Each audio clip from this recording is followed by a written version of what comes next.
Tem uma coisa específica que acontece quando você vê o nome de alguém na tela do celular depois de muito tempo. O tempo para de um jeito físico, não metafórico. Físico. O dedo congela no ar antes de tocar a tela. O coração acelera antes do cérebro ter terminado de processar o que os olhos estão vendo.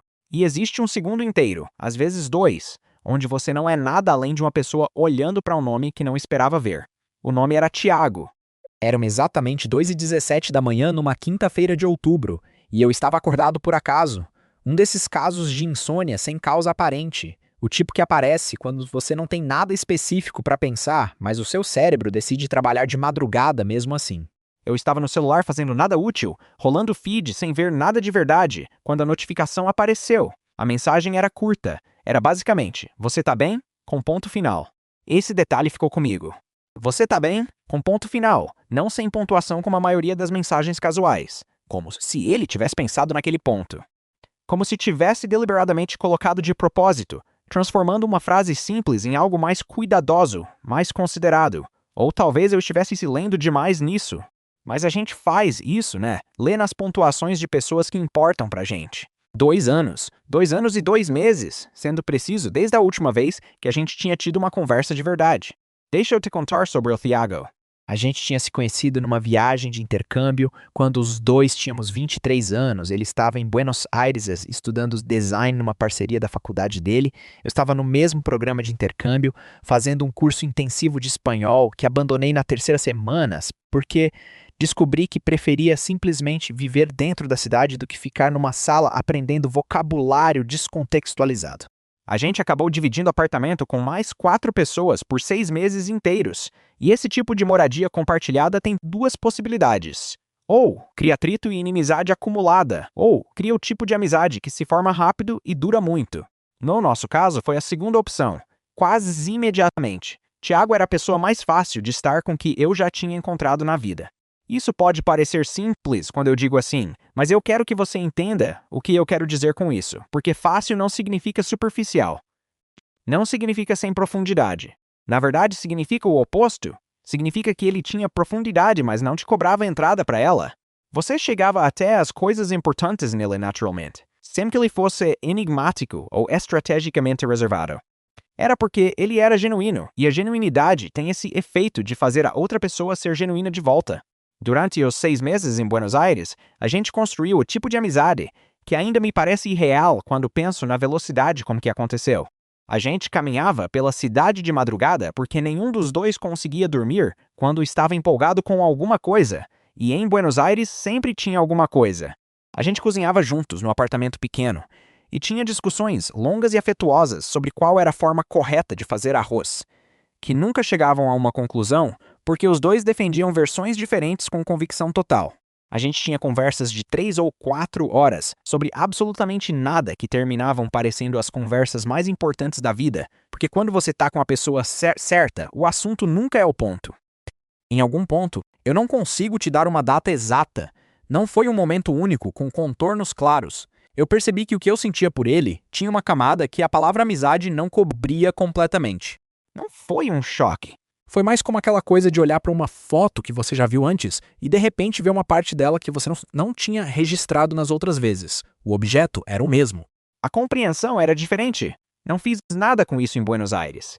Não só por falta de coragem, embora coragem também faltasse, mas porque havia uma sabedoria imperfeita que dizia: o que você tem aqui é bom demais para você estragar sem ter certeza do que vai dizer, e como vai dizer, e o que acontece depois. Então fiquei quieto. E o tempo de Buenos Aires acabou como todos os tempos acabam, de repente, quando você menos está esperando. Voltamos para o Brasil com aquelas promessas que todo mundo faz e a maioria não cumpre. Se ver com frequência, não deixar a distância apagar o que foi construído. Durante o primeiro semestre de volta, a gente cumpriu. Mensagens frequentes, uma visita, outra. A amizade se mantendo por fio, mas se mantendo com cuidado. E então a vida foi acontecendo como a vida acontece, e o fio foi ficando mais fino sem que nenhum dos dois tomasse uma decisão consciente sobre isso. Não houve briga. Não houve evento específico. Só o tipo de afastamento gradual que acontece quando as pessoas não cultivam ativamente o que têm. O último contato real tinha sido uma ligação de quase 1 hora, 2 anos antes da mensagem de madrugada. Uma ligação onde os dois tinham ficado mais honestos do que o habitual sobre onde estavam nas suas vidas.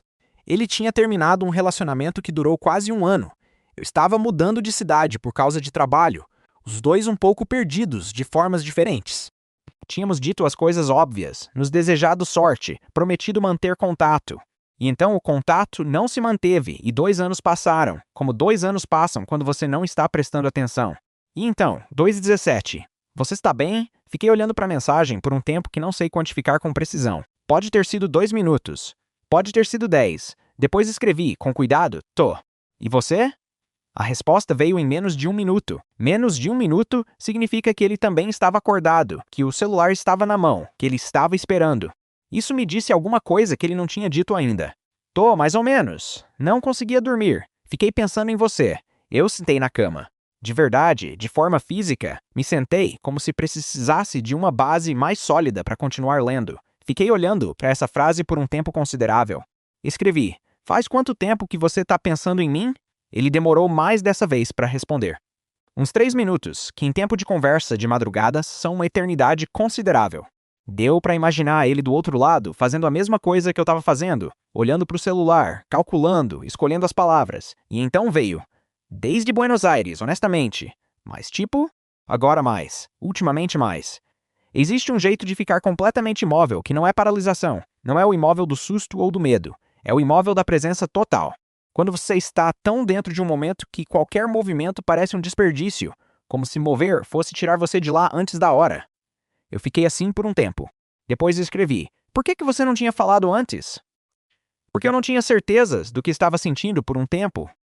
E aí, quando fui ficando com mais certeza, já fazia tempo que a gente não falava direito e parecia tarde demais, e eu não sabia como começar esse papo do nada.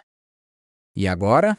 Agora é 2 da manhã e eu ainda não consigo dormir, então aparentemente eu decidi que paciência não é uma das minhas qualidades mais desenvolvidas.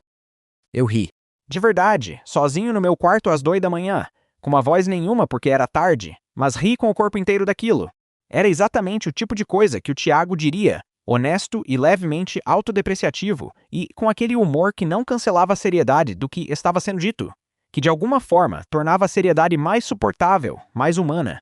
Escrevi, eu tenho pensado em você também. Faz tempo. Faz quanto tempo? Desde que você fez o arroz errado no apartamento de Buenos Aires. Ele mandou um áudio.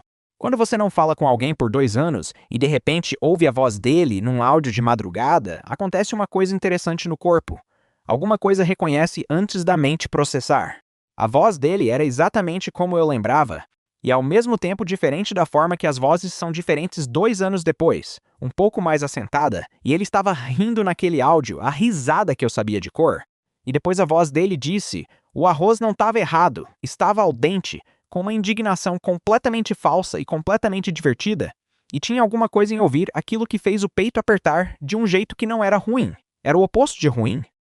Era o tipo de aperto que você sente quando algo que estava faltando reaparece e você só aí percebe o quanto fazia falta. A conversa durou até quase 5 da manhã. Não foi contínua. Tinha pausas, às vezes longas, de 20 ou 30 minutos, onde um dos dois ficava em silêncio no próprio quarto processando alguma coisa que havia sido dita ou pensando em como responder alguma coisa que ainda não tinha sido dita, mas que estava claramente no caminho. Foi uma das conversas mais honestas que eu já tive na minha vida adulta, não pelo que foi dito de forma direta e explícita, mas pelo que foi dito nas escolhas, nas frases que foram começadas e depois reformuladas, no que foi decidido nomear e no que foi deliberadamente guardado para a próxima conversa, como se os dois soubéssemos que precisava ter uma próxima conversa. Ele me contou sobre os 2 anos, o trabalho que não tinha saído como esperava e depois saiu melhor do que esperava. Uma viagem que fez sozinho para Portugal, que descreveu como necessária e solitária do jeito certo. Outro relacionamento curto, que não foi a lugar nenhum, não por falta de boa vontade de ninguém, simplesmente porque às vezes as coisas não se encaixam e é melhor saber isso cedo. Eu contei sobre a mudança de cidade, o trabalho novo, o apartamento que levou mais tempo do que deveria para começar a parecer casa. Em algum ponto ele disse, eu penso muito naquele tempo em Buenos Aires, na forma como a gente conversava. Eu não tenho muito isso com as pessoas em geral. Eu também não, eu disse. Então, por que a gente deixou tanto tempo passar? Eu fiquei quieto por 1 minuto com essa pergunta. Depois escrevi, porque tínhamos medo de estragar ou que tínhamos sendo honestos sobre o que queríamos. E agora? Ele escreveu de volta. Agora acho que o medo de não ser honesto ficou maior do que o medo de ser. Não me respondeu por quase 5 minutos depois disso. Eu fiquei olhando para o teto do meu quarto, ouvindo o silêncio da madrugada, pensando em Buenos Aires e no arroz e nas caminhadas de madrugada e em 2 anos que passaram sem que nenhum de nós fizesse nada a respeito. E então veio, eu quero te ver, simples assim, sem ornamento, sem rodeio. Escrevi. Quando? Logo, ele escreveu. E então, essa semana seria exagero. Essa semana não foi exagero. Ela veio no fim de semana seguinte. Ficou 2 dias. A gente foi ao tipo de lugar que frequentávamos em Buenos Aires. Restaurante pequeno, mesa de canto, conversa que começou no jantar e terminou bem depois da sobremesa porque nenhum dos dois estava disposto a deixar acabar. No segundo dia, caminhando por uma rua que eu conheço de cor, ele pegou minha mão da forma mais natural do mundo, sem anunciar, sem fazer cerimônia, como se tivesse feito isso outras vezes antes. Talvez, de uma forma que não é física, mas é real, tivesse. A gente não tem um nome oficial ainda para o que somos. Temos conversas frequentes e visitas planejadas. E a consciência crescente, de ambos os lados, de que o tempo que passou não apagou nada, só deixou as coisas assentarem no lugar certo dentro de cada um. Às vezes eu penso na versão de mim que estava acordado às 2h17 daquela quinta-feira de outubro com insônia boba, rolando feed sem ver nada quando a notificação apareceu com aquele nome. Eu estava bem naquele momento, mas fiquei muito melhor no momento seguinte. Tem uma coisa sobre coragem que eu aprendi com essa história. Não a coragem dos grandes gestos, não a coragem das declarações bonitas ou dos momentos cinematográficos. A coragem pequena. A coragem de mandar uma mensagem de 6 palavras às 2 da manhã depois de 2 anos, porque você não consegue mais dormir e paciência não é uma das suas qualidades mais desenvolvidas. Essa é a coragem que muda as coisas, não o heroísmo. A honestidade pequena e às vezes ridícula de dizer o que você sente para a pessoa que precisa ouvir, na hora errada, sem o timing perfeito, sem as palavras certas, apenas porque não dizer mais deixou de ser uma opção suportável. O Thiago fez isso às 2h17 de uma quinta-feira. E eu fico feliz que ele não esperou mais um dia. Tem outra coisa que eu quero te falar, porque a história não termina na manhã, depois da conversa de madrugada, e seria desonesto da minha parte fazer ela terminar aí, como se o mais difícil fosse confessar e o resto fosse automático. A semana antes da visita dela foi estranha de um jeito específico. Era a semana de alguém que sabe que algo está prestes a mudar de forma definitiva e que está simultaneamente animado com isso e assustado com isso. E as duas coisas coexistem sem se cancelar. Eu me peguei limpando o apartamento com um nível de atenção que ele não havia recebido em meses. Reorganizei a prateleira de livros por alguma razão que não soube explicar para mim mesmo na hora. Fiz uma lista mental de restaurantes próximos e então percebi que estava fazendo uma lista mental de restaurantes e tive que sentar com isso por 1 minuto. Quando ele chegou na sexta noite, a primeira coisa que senti foi a estranheza de ver alguém em carne e osso que você construiu nos últimos anos, principalmente através de memória. A voz era exatamente como no áudio. Os gestos eram os mesmos de Buenos Aires.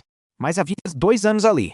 2 anos de crescimento e mudanças que eu não tinha acompanhado em tempo real, e aquelas mudanças eram visíveis de um jeito sutil, a forma como alguém fica mais assentado em si mesmo com o tempo. Demos um abraço que durou mais do que um abraço casual dura. Nenhum de nós comentou isso. O primeiro dia foi leve. A gente andou pelo bairro, fomos a um mercado que fica na rua de baixo, cozinhamos juntos à noite no apartamento pequeno, como tínhamos feito tantas vezes em Buenos Aires, e a familiaridade disso foi ao mesmo tempo confortante e avassaladora. A conversa fluiu do jeito que sempre fluiu, fácil, aprofundada, com o tipo de honestidade casual que vem de confiar em alguém há tempo suficiente. Mas havia alguma coisa não dita ainda, pairando. Tínhamos trocado mensagens honestas de madrugada, mas tínhamos físicos compartilhando espaço pela primeira vez em 2 anos, e aquilo era diferente. Mais real e por isso mais assustador. Foi no segundo dia, à tarde, caminhando por um parque que fica a uns 15 minutos do meu apartamento, que ele disse: "Posso te fazer uma pergunta direta?" "Pode", eu disse.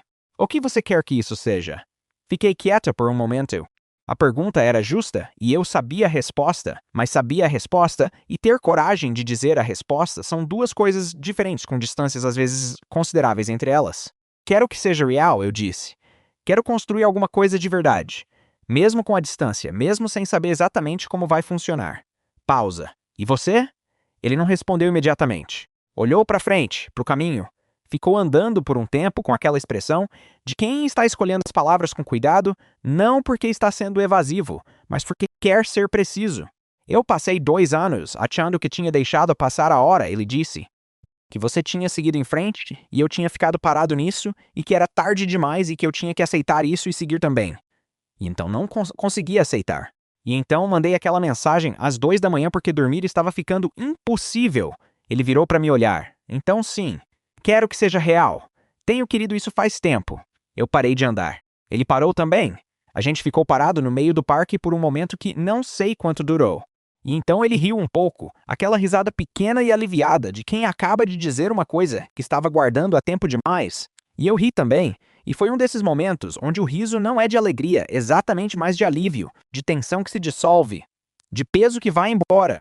A gente continuou andando, com a mão do outro na mão. A distância foi difícil durante meses. Não vou romantizar isso, porque seria mentira, e seria injusto com as pessoas que estão passando por isso e que merecem ouvir a verdade. Distância é difícil. Requer esforço ativo e conversas sobre logística que não são românticas e momentos em que a vontade de estar no mesmo espaço físico que a outra pessoa é tão intensa que dói. A gente teve tudo isso. Mas também teve as ligações de domingo de manhã que duravam o tempo que durasse. As visitas, uma por mês, quando as agendas permitiam, e às vezes quando não permitiam completamente, mas dava para fazer funcionar.